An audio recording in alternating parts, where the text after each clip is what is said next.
Chapter 2, Section 3, New Centers of Civilization. The role of the nomadic peoples in this part of the world really started to shift and influence other parts of the world. Civilizations started to develop in Central Asia, and again, this is similar to like Mesopotamia and regions like that. And so they had this sort of lifestyle, and this is in present-day Turkmenistan or Uzbekistan.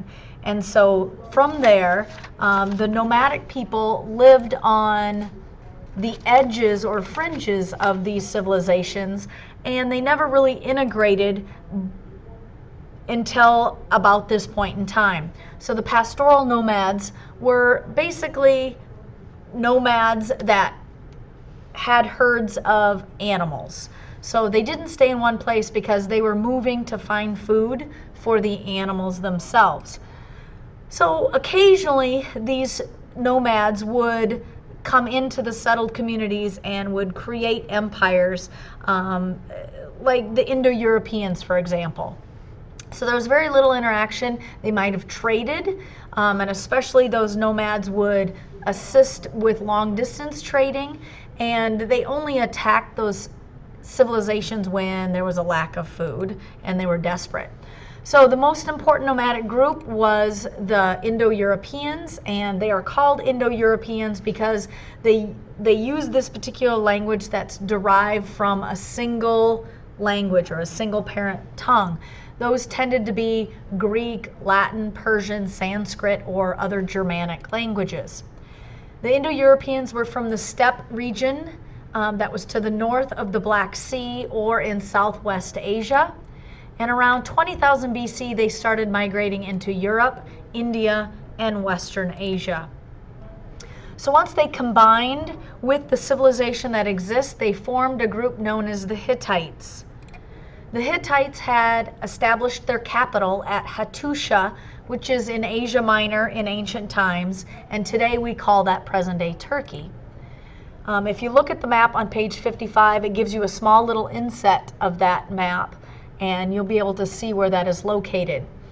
So the Hittites existed between 1600 and 1200 BC, and their contribution to the world today is they were the first people to work with iron. They figured out that iron was stronger and cheaper to make tools and weapons out of, and unfortunately in 1200 BC they were conquered by the Sea People, otherwise known as the Phoenicians.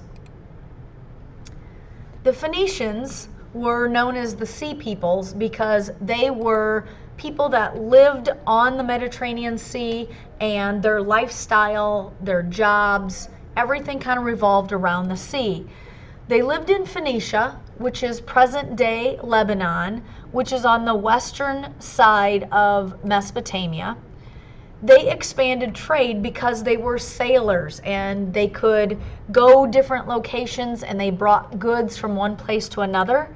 They established a lot of cities, and so they really started to kind of spread their wings, so to speak, from Phoenicia to establishing cities on the Mediterranean Sea. And on page 56 you can see the location of lots of those, and I'll show you that map here in a little bit. The things that they created and traded were a purple dye. I'll talk about that here in a little bit. They also had cedar, and so they used that for their ships and also traded that because that was kind of a highly sought after wood. And they also invented clear glass. So you can see here the purple shaded region is Phoenicia, and you can see just to the east was Syria or Assyria in ancient times. The royal purple dye came from, they crushed a rotting shell of the murex.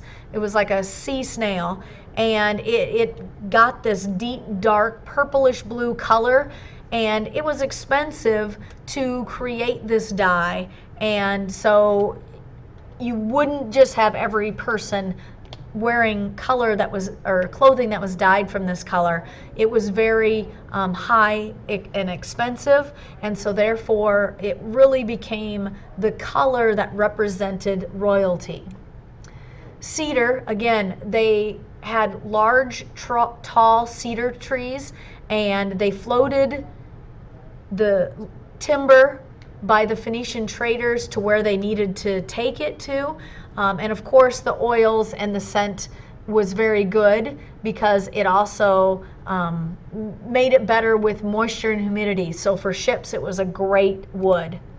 The clear glass is another one of those great inventions by the Phoenicians, and they created the glass and the art of glass making, and they are, it was created before, but nothing to the extent that the Phoenicians created it. As I mentioned, they were international sea traders that not only traded goods, but they're the ones that spread the culture from one land to another. They would say, okay, this part of the world eats this food, you should try it. Or they would spread languages, religions, that kind of thing. And they charted a lot of new routes throughout the Mediterranean and extended all the way up to Britain and to Western Africa. They established not only cities, but colonies like Carthage in northern Africa that became a rival of the Romans. All right, another contribution is of the alphabet, and their alphabet was very similar to that of the Greeks in the sense that they had letters. So you can kind of see that the Phoenicians established their alphabet. Then you had the early Greek, then you had the Etruscans, which then created Latin. And then Latin evolved and some of the things changed. But nonetheless, they had some similarities.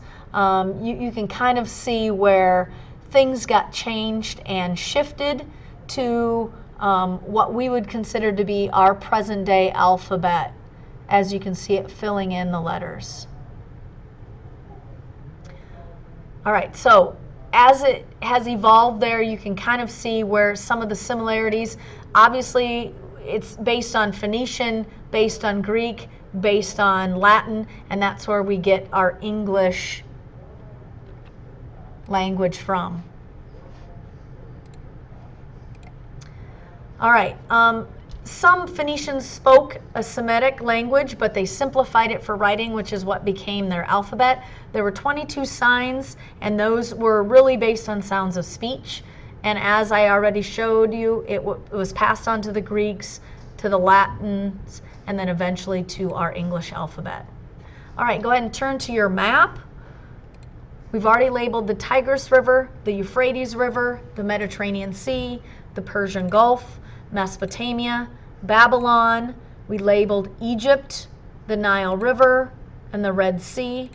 Now we're going to label Asia Minor. This is present-day Turkey, and it's this entire peninsula right here, which is present-day Turkey, so that's known as Asia Minor. The capital of the Hittites is at Hattusha. And then Phoenicia is along the Mediterranean Sea, which is present-day Lebanon. And like I said, just to the west of Mesopotamia and Syria. All right, the next group is the Hebrews or Israelites, and they are the ones to create the first monotheistic religion that clearly influenced other monotheistic religions, and they created Judaism.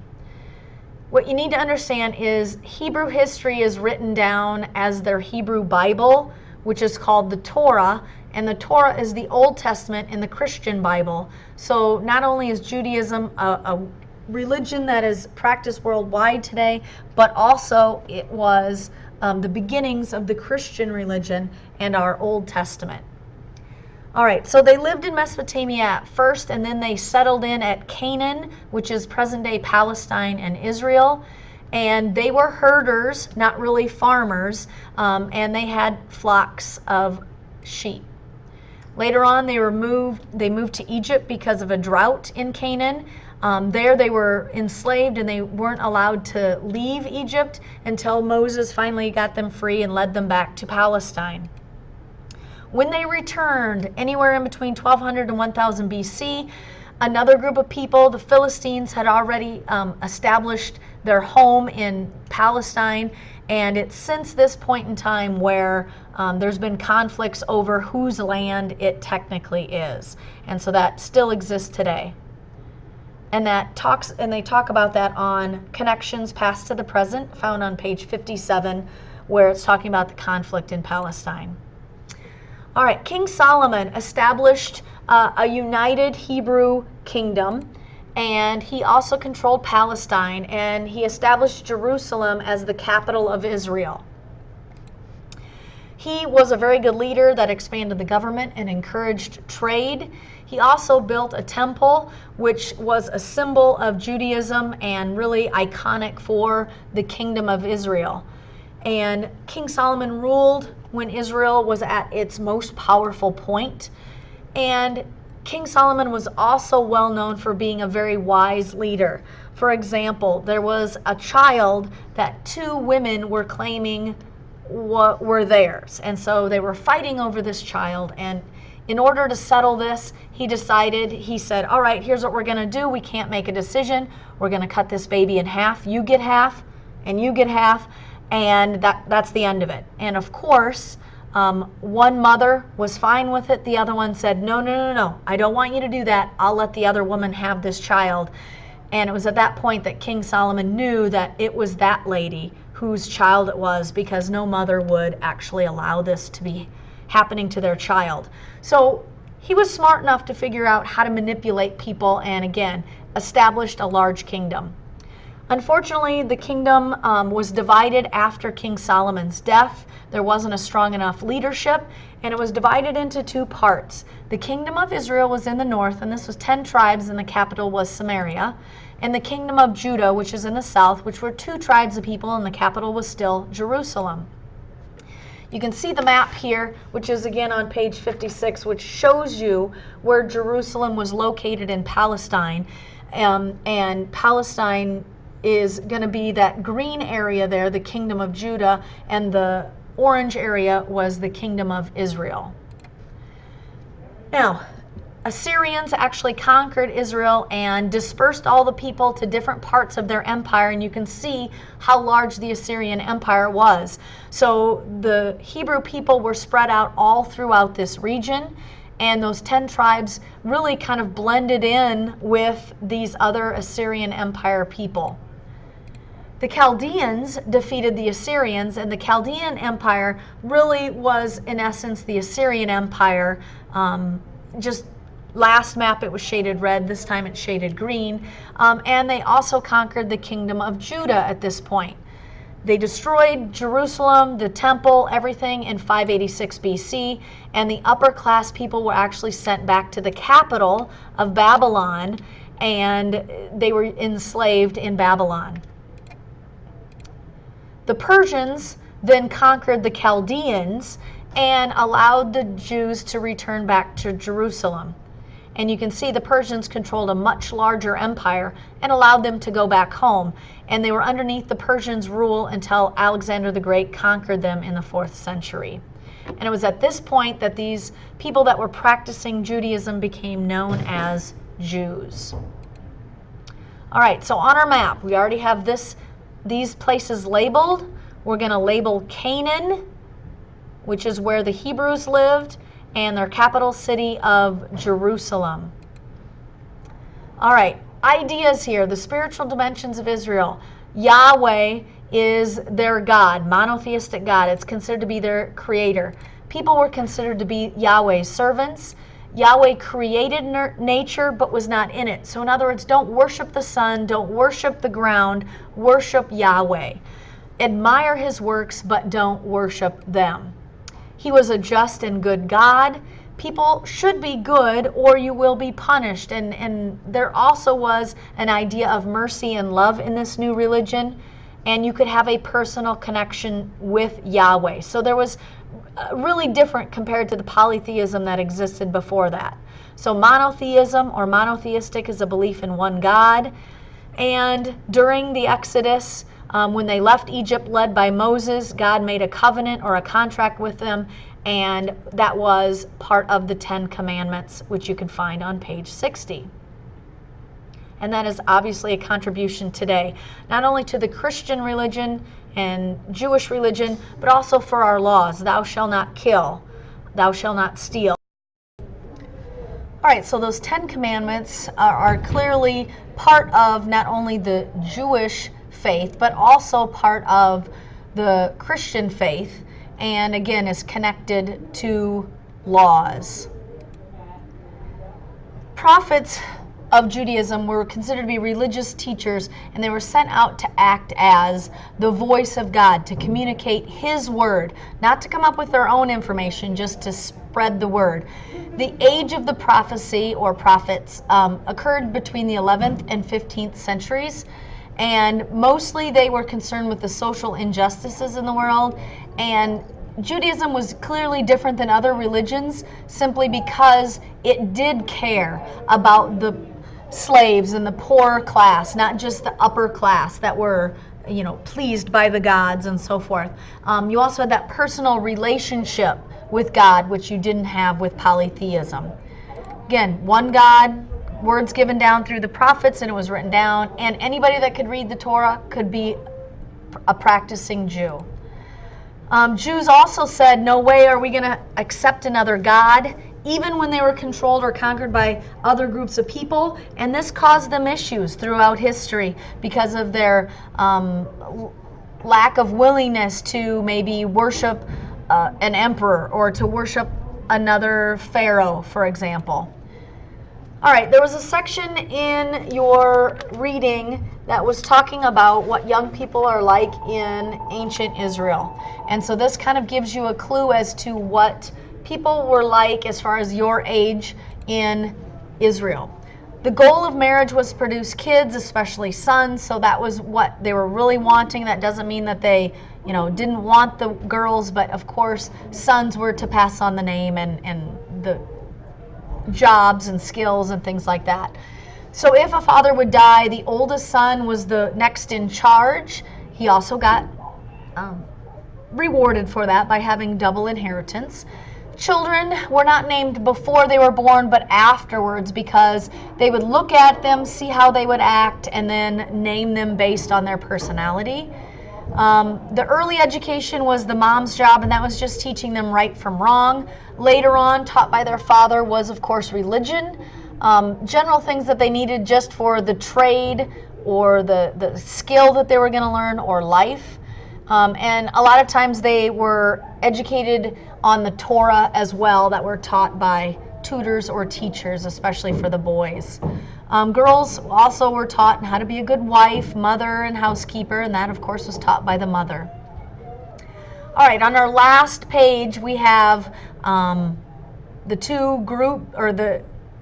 page of paper that talks about all the groups. We've already gone through the Babylonians that lived in Babylon, present-day Iraq, Code of Hammurabi, an eye for an eye, a tooth for a tooth. We have the Sumerians living in Sumer or Mesopotamia, which is present-day Iraq. They came up with a boatload of contributions, so you'll just need to remember one of those. Ancient Egyptians lived in Egypt then. It's called Egypt now. And they came up with pyramids, 365-day calendar, embalming, medical techniques. Hittites lived in Hattusha or Asia Minor. Hattusha was the capital city. Asia Minor was the region. That is present-day Turkey.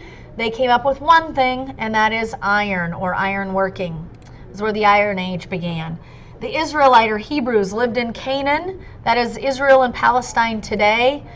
They came up with the monotheistic religion of Judaism, the Old Testament, which we use in Christianity, but it's also called the Torah, and of course the Ten Commandments.